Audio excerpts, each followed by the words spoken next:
Hello and welcome to this week's Politics Today, and in this programme we'll be asking the very important question: is this Labour government capitulating to the Islamists on Gaza, on the grooming gangs, on these thugs taking over the streets of East London, this mass illegal immigration? What is happening to our nation under the premiership of Keir Starmer? And to answer that question, I'm joined by my good friends and special guests on today's programme, Tim Dieppe from Christian Concern and Reverend Chris Wickland from the Living Word Church in Fareham. So I'll start off with you, Tim. Again, it's always a pleasure to have you on Politics Today, and all of us appreciate the hard work and dedication of Christian Concern to defend our freedoms in this country. Just give us an update on some of the challenges that Christian Concern is facing right now in terms of defending our Christian freedoms in this country. Well, thank you, Sam. It's always great to be on here. At the moment, we've got a very high-profile case in the courts called the Darlington nurses, who were forced to allow a man to get changed in their changing rooms, calling himself a woman, boasting openly that he's trying to impregnate his girlfriend and so on. That's a very high-profile case, lots and lots of media coverage, a case that's started last week and is going to carry on for another 2 weeks or so, and lots of media attention of it, which we're grateful for, and most people think it's shocking that they should be forced to change in front of a man. We've got a very important case starting tomorrow as we record. Felix Nicole, who you may remember was expelled from university some years back for expressing on social media his view that marriage between a man and a woman and sexual ethics is reserved for that and so on. Now he's applied for a social work job, offered the job, and then when they found out who he was, they're like, oh, we can't offer you the job. And it's been through the first round of court, and they said that the employer was justified in not employing him because if people knew his Christian faith, they might be triggered. Oof. They might be upset. So this case rests on whether it's triggering or dangerous to employ someone who's known to be a Christian in a profession like a social work and so on. You see the importance of this case. All right, so we're going to be arguing in court that this is a crazy idea. There's no evidence he's actually discriminated against anyone, that kind of thing. It's just, but they're arguing his Christian views make him an unacceptable employee. So very interesting case, very important case that we've got running. Oof. And lots else going on, but that's probably I would say the opposite, wouldn't you?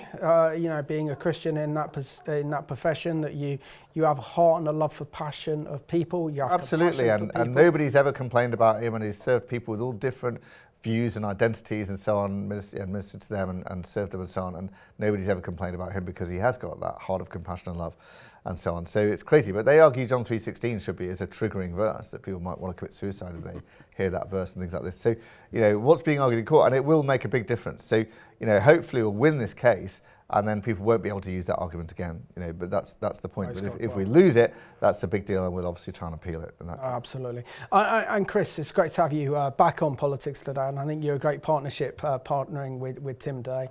Thank you for what you're doing and using your kind of social media platforms as a pastor to speak truth to the nation, particularly being the moral conscience of the nation, and this is what church should be in this country, and you're definitely doing that. So thank you for that. Just give us an update on what you've been up to recently, particularly regarding your kind of social media postings. So for me, I just feel, you know, that we need to keep highlighting some of the issues that are going on in this nation through the lens of Christianity. Just through doing even simple social media posts on X, I'm getting messages from lapsed Catholics saying that they want to go back to church and go back to faith again, just because I'm addressing things. Whereas a lot of other Christian leaders simply will not talk about some of the hot potatoes at the moment. But actually, people are desperate to hear a Christian point of view on this. I mean, our church is growing. I mean, we're now over capacity because people are coming to our church because they know they're going to get the truth and they're going to get it preached to them in the context of what's going on in the world right now. And it's changing lives. And that's what people need to hear right now. So I'm enjoying it. It's really great. I feel like I'm finally revival is happening in your church. Absolutely, it is. Yeah, we're seeing it firsthand. And Tim, as an expert on Islam, give us your perspective on this Labour government effectively capitulating to the Islamists' demands, whether it's failure to control mass illegal immigration, watering down the grooming gangs inquiry, centering British foreign policy around Gaza and the Muslim Brotherhood, or effectively not standing up for the Jewish people when we're seeing an unprecedented rise in Jew hatred that's stemming from large sections of the Islamic community. Give us your assessment on whether this Labour government is actually capitulating and surrendering to the Islamists. Well, all of this is a symptom of the increasing influence of Islam in this country, isn't it, Simon? That, and the political influence in particular, it was seen at the last election with the Muslim vote, a coordinated campaign by Muslims to get Muslims voting a particular way and backing particular candidates. And they had demands in that. One of their policy demands was recognising a Palestinian state. Keir Starmer's ticked off that one. One of their demands was recognising or officially defining Islamophobia, and the government's working hard on that as we speak, and they've set up a committee doing it, and we'll see what happens with that one. And there were various other demands as well. And the government's very aware of this, and a lot of the politicians had their majorities slashed or even lost their seats at the last election as a result of the Muslim vote. They're very keen to win it back. They didn't want Muslims campaigning or another group campaigning saying, our party will recognise Palestine, this party hasn't. So they tick that box. They don't want it for Islamophobia. So we'll see what happens there as well. And then the whole grooming gang thing, it's very telling how they wanted to expand the remit of the inquiry to cover all sorts of kinds of sexual grooming offences, rather than these particular grooming gang offences that people are particularly concerned about. And that would water down the effects of it. And then obviously Jess Phillips denied that's the case, and then one of the survivors has said, no, here's the letters to prove that this is what they did suggest, and so on. So yes, I think they are at the moment in a process of trying to appease the Muslim voters and the Muslims in this country by adopting these various things and doing these various things that they've been demanding. Yeah. And Chris, aren't we seeing undue influence over this Labour government by what is known as the Red-Green Alliance, effectively the hard left represented in the socialist red, and then the green represented by the Islamists? And because of this alliance coming together within the Parliamentary Labour Party and its grassroots, which is making it almost impossible for Keir Starmer to confront this growing Islamist threat. Is he in fear of them, or is it because he wants their vote, or are we generally seeing this convergence of the hard left and the Islamists working together to undermine our Judeo-Christian heritage? Yeah, I think we're seeing a convergence where they're both piggybacking off each other for, so they can get something out of each other to get their own ends. I think it was very telling in some of the video footage of what happened in London this week, where there were all the Muslims out sort of doing their protest. And there was some liberal guy who would come alongside the Muslims saying, mate, there's no need for all of this, we're all on the same team. And the Muslim turned around to him and said, no, we're not. And you can see firsthand where this is going. And I'm in two minds about this. Is Labour doing this on purpose, or are they just absolutely so petrified of the Muslim vote scenario? So knowing that half of Labour government are Fabians, and we know from the first papers that the Fabians ever published is that they wanted to have a Mohammedan-based culture and wants to do away with Western civilization, do away with Christianity. Whether this is a part of their gameplay, I really don't know. But what I do know is that history repeats itself, and what we saw in Iran in 1979, where the liberals capitulated with the Muslims, and then the Muslims came, took them over, and that was the end of that. Then Islam colonized Iran, which is where it's at today, and I believe we're going to, if Britain isn't careful and doesn't wake up, we too will be colonised under Islam. And it'll be the really left. Is that serious? And it'll be the left that's brought this in. It will be, yeah. And this is what I've been thinking over the last few months, that this nation has a choice. Either the cross or the crescent. There is no middle ground. No, that's right, yeah. And I think that's where we are as a nation and a society, and the rest of Europe, I think, as well. Yeah. And Tim, I want to bring you on board regarding your thoughts on the government's national inquiry looking into the grooming gangs that has now descended into total chaos, as 5 grooming gang survivors have resigned from the inquiry last week. Share with us why they resigned and their fears that effectively this is being whitewashed by this government. Well, they put out a very clear statement, Simon, explaining why they resigned, and they said very clearly that they're upset about the process.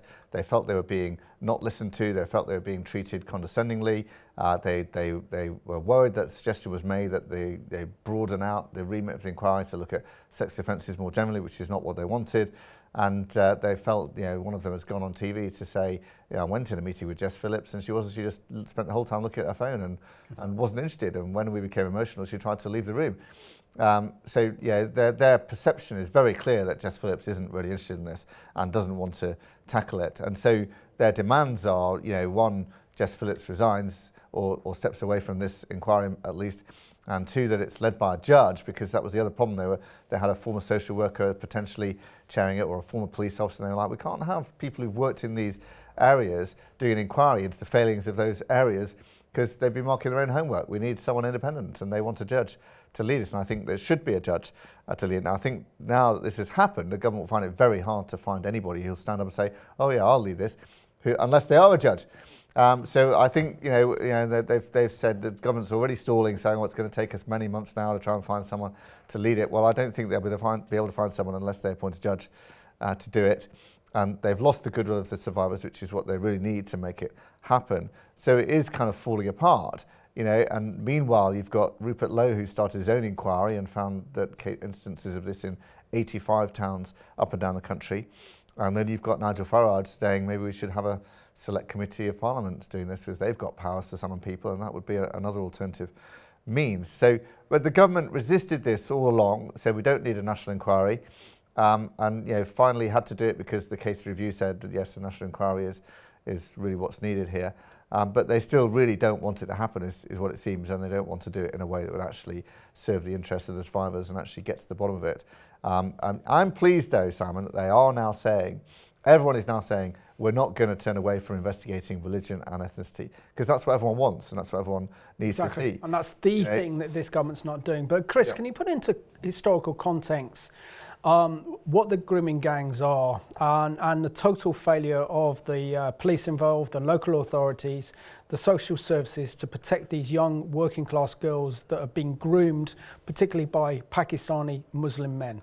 And it's the Labour government refusing to classify what ethnicity these people are, but also their religion as well. And this seems to be the sticking point of why these brave and courageous girls that are advising, or were advising, the government's national inquiry have stepped down and resigned, saying it's not worth the paper it's written on.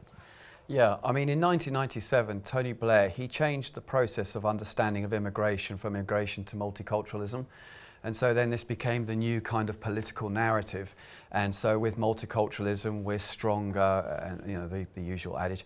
But basically, it became clear over time that there was some dark, sinister stuff going on under the hood here. I mean, allegedly, there have been tens of thousands of girls being raped by Pakistani Muslim men. But because of the mantra of multiculturalism, we have literally sacrificed all of these girls on the altar of multiculturalism. So we don't want to offend the minorities, because the narrative is now through multiculturalism, their culture is greater and more important than our culture, so we're not allowed to defend ourselves because we're just bigoted white people, and so we must stand up and defend them. This has been very much a kind of the mantra of the liberal left. So much so now that, if you call out these things, if you raise it, I've seen it raised in Parliament over the last 25 years, and politicians being called racist and bigots and all kinds of names, just for raising the concern that there does seem to be a specific religious ethnic group that is doing this and responsible for this. And the hard, cold reality is, because you see, truth doesn't care about your feelings, truth doesn't care about your politics, truth is truth. There does seem to be a clear demographic here that the Pakistani Muslim, specifically Muslim men, are raping girls. It's a part of their religion, they can justify it, and it needs to be exposed and brought to the light of day. And I think if it is exposed and brought to the light of day, it will be Britain's greatest shame. I think it will be absolutely abhorrent. And I think this, personally, I think this goes to the heart of government, it goes to the heart of politics, it goes into the police, it goes into local councils. And I think if people really realised the depth of where this goes, I think it would just be horrific for a lot of people. No, absolutely. And relating to this, the Daily Telegraph, Tim, published an article on Sunday, the 25th of October, I should say the Sunday Telegraph. Why would Labour hide the truth about the grooming gangs? And this is what they write. They said, widening the scope of the inquiry is suspicious. That means justice is being delayed again. Fiona Goddard, a survivor of a Bradford grooming gang who has waived her anonymity and who led the group of 5, has called Jess Phillips, the safeguarding minister in charge of the inquiry, to resign. In a resignation letter, Ms Goddard criticised the inquiry's toxic, fearful environment, the condescending, controlling language used towards survivors and concern about its lack of distance to the Labour government. But most damning was an apparent push to expand the scope of the inquiry, she said. Ms Goddard is concerned about the inquiry would thereby be watered down and thus ignore the sensitive but crucial issue of racially and religiously aggravated pattern of offending. So again, it seems like our government is more concerned about protecting Islamists and the Islamic community from actually protecting these young working class vulnerable women who have been exploited and groomed in the most horrific manner. Now this goes, doesn't it, against the entire fundamental values of what the Labour Party is historically. Well, it does. And the interesting thing is that these survivors, part of their experience was the racially motivated abuse, being called white slags or whatever, and also being called kafir and being told that they're deserving of it, and this kind of thing under Islamic doctrine. Sometimes engaging in Sharia marriages. We helped a lady who had 4 Sharia marriages to justify this abuse, and sometimes having the Quran quoted to them and saying this justifies our abuse and this kind of thing. And they want this out in the open. They want this exposed, and they're very frustrated that that's the government seems to be trying to avoid that. And I think that what we really need to see here is we've had some perpetrators who've been convicted of these awful crimes. There was one lady who managed to sue her perpetrators for damages and got like hundreds of thousands of damages back. Why aren't they all doing that? From these perpetrators. But what we really need to see is police and social services and others who covered it up or turned a blind eye or refused to investigate being held to account. Because if they're held to account, then that will change the culture of the police. But then the police, other police officers think, I don't want to be held to account for not having properly investigated this. I'm going to have to go and do it. So we must have people like this held to account for this by this inquiry, by a proper inquiry into this. And then that is the only way, I think, to change the culture of this, to see people actually punished for not having properly investigated or avoiding it or collaborating with it or all this kind of stuff. Absolutely. And Chris, isn't this just a clear example of good and evil? And effectively our social services, the police, local members of parliament, local authorities have let these young women down in the most horrific manner. They should have been protected. They should actually investigate the crimes committed by these grooming gangs and put these grooming gangs where they belong, in prison, and just say this is wrong, this is morally reprehensible, this should not happen in Britain, and it won't happen. That's what the British public want and demand. So share with us the danger now of Labour watering down this national inquiry into grooming gangs and the impact that this is now having on Labour's moral authority. Well, firstly, Labour have no moral authority as far as I'm concerned. They always say one thing and then just never bother doing anything. I think this is why this has to be exposed for what it is, because it literally will show the evil that is going on in our nation that has been covered up for the last, how long has it been going on for? 25, 30 years? 40 years. 40 years. So this has been going on for a very long time. It needs to be exposed. It has to come out. And this nation needs to wake up to the reality of what's going on right on its doorstep. It's repugnant, it's evil, it's demonic, it's satanic, and it needs to be exposed. And heads need to roll for being complicit in turning a blind eye to this or whatever they've been doing. As Tim was saying, that people need to be held account for this. Because these are people's lives, and if we don't stop this and put the fear of God into our system, this will just carry on for another 40 years. It's repugnant, it's evil, and it's demonic, and it's got to stop. Amen to that. And Tim, give us your thoughts on how the Metropolitan Police now have opened investigation into grooming gangs in London, where they believe there are 9,000 cases in London, and we've seen that Nigel Farage, the leader of Reform, has essentially blamed Sadiq Khan for a mass cover-up. Well, Sadiq Khan has refused to acknowledge the existence of grooming gangs in London. Point blank refused to acknowledge it, refused to consider that it might be happening in London, which is very, very, looks so bad on him, and like, why would he do that? And now 9,000 cases in London alone. I mean, goodness me, that's a lot. That's more than Telford, that's more than Rotherham, that's more than Rochdale, it's more than these other. It's a huge number, and we do know some of the individual cases have broken out, have become known in the media, individual cases, but 9,000 cases shows that it's an absolute endemic in certain parts of London. Huge numbers of girls have been traumatised and victimised and abused in this kind of way. So Sadiq Khan was utterly wrong. He should be totally ashamed of himself. He should resign. How can you deny a massive thing that's going on under your watch and pretend it's not happening? It's crazy. So I'm pleased the Met are investigating all these cases. I hope that they get convictions out of it. I hope they get justice out of it, and I hope that we get these gangs stopped and all of that in London. But I'm pleased that there is increased media attention generally on this issue, and people are unable to hide away, and Sadiq Khan can no longer deny that this has been happening under his watch for however long he's been mayor. Absolutely. So we've got about 6 or so minutes left of the programme, so it's going very quick. But I want your perspective, Chris, on what we've seen happening at the weekend in Tower Hamlets in London. We have an Islamist mob wearing hoodies and masks, chanting that this is our territory, get out. Isn't this an example of how, for example, the government and our police haven't dealt with this problem, which is this growing Islamisation and Islamic ghettos in certain parts of London and parts of the north that we're seeing across the country, and now they deem this as their territory. And the biggest thing is that they actually consider that UKIP is an actual threat. Yeah, well, the government has emboldened them. They can just, I don't want to say literally get away with murder, but they can get away with pretty much anything. But I saw a turning point a few weeks ago in Southampton. They had a rally, and when they did the rally, it was like a protest rally, all these Muslims came out in force and were surrounding the protesters and intimidating them. That for me, and they a lot of them were dressed in black. That for me, I felt was like some kind of turning point. It's like, oh, I see something shifted here.